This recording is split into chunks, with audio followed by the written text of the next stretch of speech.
Welcome to the Holy Land Dispatch podcast.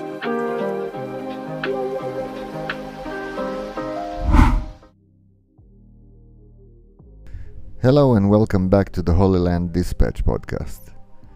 The world can be a very surprising place to live in, but at times it's as predictable as a sunrise. I completely understand people being elated by the perceived end of the war in Gaza. I am very happy myself that we might be observing its end as we speak. I'm extremely happy and grateful that we have all of the living hostages back. I'm even cautiously happy with the prospect of some expansions to the Abraham Accords in our region. In the past couple of days, I've seen reactions to the Trump and Bibi plan to end the war and move towards building something positive in our region. Few of them unpredictable. There is a certain group of people, and it's not characterized by national or religious attributes necessarily, that simply refuses to recognize reality. It's what I'd call throughout the episode the both sides camp. The both sides camp was wrong before the war. It was wrong during the war, and it is still wrong now. And what do I mean by that? We're talking about a group of people, and quite frankly, what they might have in common is the fear to have an opinion. So when they want to share some thoughts about the conflict in the Middle East, it will always be presented as a both sides situation. For this camp, I'd like to share a few reminders and some insight, as they obviously don't want to trouble themselves with the pesky minutiae of the details involved. Part 1. The war didn't simply break out because both sides decided it was time to go to war, okay? Let's remember October 7th, 2023, even when we're over the moon about a ceasefire. Israel wasn't planning to send almost 1,000 soldiers to die just because we don't like Hamas. The war was instigated and opened by Hamas on October 7th, and there was a total of zero doubt in their minds about what was coming their way. It is mentioned in a document we will review later written by Yihya Sinwar before they attacked. Israel responded to the greatest attack on Jews since the Holocaust, so let's get our facts straight and not pretend there is a both sides story here. Part 2. Regardless of Israel's intent, or lack thereof, on October 6th, the war itself was not a both sides story either. Prior to the attack on October 7th, 2023, Yihya Sinwar shared clear directions to his people detailing the goals and tactics of his terror attack. This document was written about a year prior to the attack to give you some perspective of the premeditative nature of the atrocities. In his directives, which you can read about even in the New York Times, this arch-terrorist stated the following points. Deceptive movements in plain sight, so the IDF and Israel will believe it's just noise. Israel indeed was fooled. Our pre-October 7th conception was to look the other way in light of repeated provocation near the perimeter fence. After all, these were demonstrations, and those big tractors were there simply to build infrastructure. After breaching the fence, Sinwar envisioned waves of attacks, as was indeed the case on October 7th, against the kibbutzes near the Gaza Strip. Each attacking force had clear targets and goals.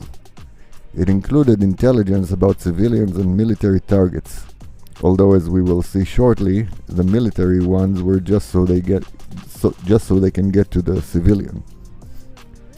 Sinwar highlighted the necessity to be as effective as possible in order to minimize Israel's response capabilities.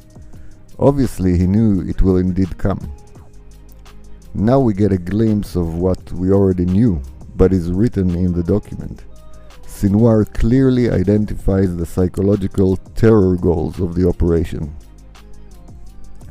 He orders his forces to document via live feeds as they commit the atrocities, specifically in order to terrorize the hearts of Israeli public. he mentions the importance of sharing images that would incite other groups to join the attack. Just so his terrorist troops are clear on what he expects to see, he lists some desired images: stepping on IDF soldiers' heads, people being shot at zero range, slaughter of people with knives, explosions in tanks, burning of whole neighborhoods in the kibbutzes, etc. And his loyal troops complied, as we all know. On October 7th, Hamas started the war, yes, not a both-side situation at all, by brutally, mercilessly, premeditated attack on civilians. This was clear to anyone with some gray matter in their skull, and now it should also be clear to the both sides camp. In response, Israel attacked the terrorist organization in one of the most, if not the most, careful ways possible.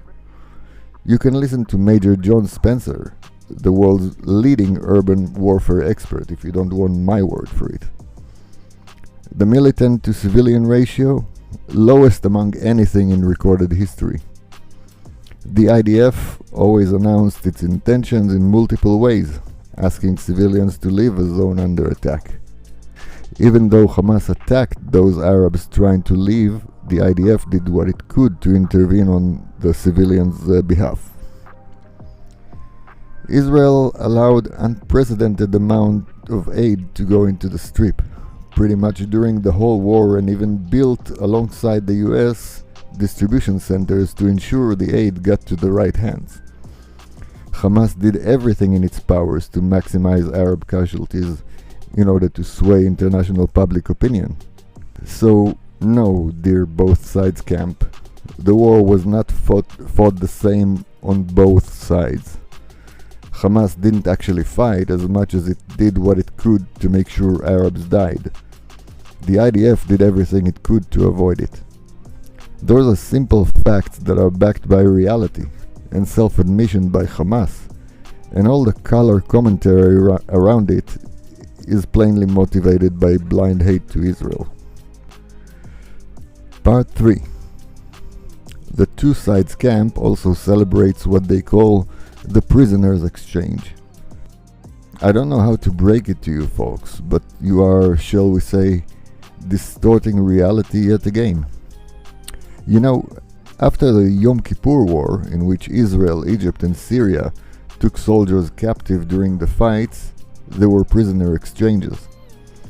Each army took some prisoners during the fights on the battlefield, and when the ceasefire was reached, they agreed to exchange those prisoners. What happened on October 7th was completely different.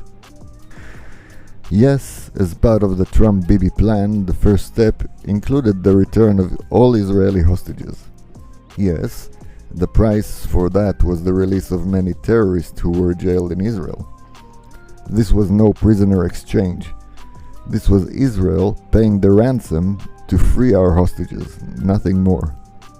Young men and women who went to a music festival, elderly Holocaust survivors, and babies. These are the people who were kidnapped by Hamas. Kidnapped. The hundreds of prisoners that Israel released? They were arrested for horrendous acts of terror. Let's talk about just two of these prisoners who, in the eyes of the both sides camps, are somehow equivalent to the Israeli hostages. Raed Sheikh was a PA policeman. On October 12, 2000, this monster took part in one of the most atrocious acts of barbarism ever perpetuated against Israelis. He participated, in fact, was a central part of the lynch of two Israeli soldiers in Ramallah.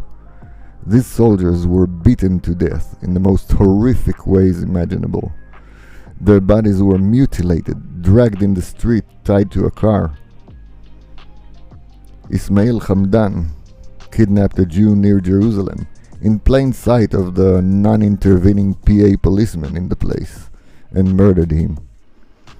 Every name in that list of prisoners that Israel released as ransom for the people Hamas kidnapped has a horrific crime attached to them. Those are people who murdered, kidnapped, raped and injured Israelis. So, no both side camp people. This was no both sides prisoner exchange. Get your facts straight. Part 4. One more thing we need to get straight is that following October 7th, polls in Gaza, as well as in Judea and Samaria, indicated roughly 80% support for Hamas and the attack they carried out on Israel. 80%. During the war, additional polls were carried out by Arab institutions, mind you, revealing a slight decrease. First to the 54 to 67% and more recently down to around 39%. Still, when asked about the contribution of the attacks to the Palestinian state awareness cause, about 80% still believe it brought them closer. Let's leave the fact that they were right for the time being. We've talked about the weaklings at the head of some Western states already. What these polls and others reveal is a simple, sad reality. The Arabs in Gaza and in Judea and Samaria support Hamas. They were almost 100% behind them on the day they committed the atrocities. The fact that now, after 2 years of being on the receiving end of its consequences, they are far less happy? Well, that's just because they got those consequences. On October 7th, we saw them. On September 11th, 2001, we saw them. During the Gulf War, we saw them. The public in Gaza and the PA absolutely rejoice whenever Jews are killed, whenever the West is hit with the atrocities. And when the West strikes back, then they are sad. Well, they can't have it both ways. And the both sides camp can't either. The suffering on the Israeli side was definitely avoidable. All that needed to happen was for Hamas not to start a war. The suffering on the Gazan side was inevitable. Hamas declared it time and time again. Hamas demonstrated time and time again. They want to bring suffering to their people as part of the psychological warfare against Israel and indeed the West. Part 5.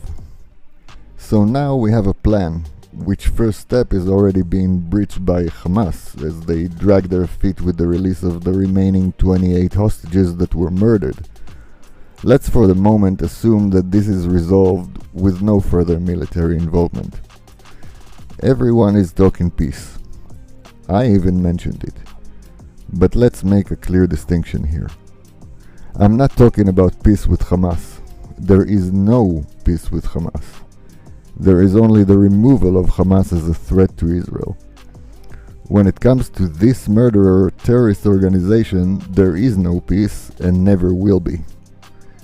It's either they go somewhere, drop their weapons and stop perpetrating attacks on Jews, or continuous war until it's defeated.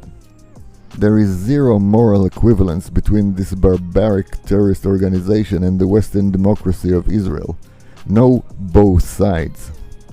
Unless you mean the side of evil, darkness and depravity as represented by Hamas, and the side of human liberties, liberalism and pluralism as represented by Israel.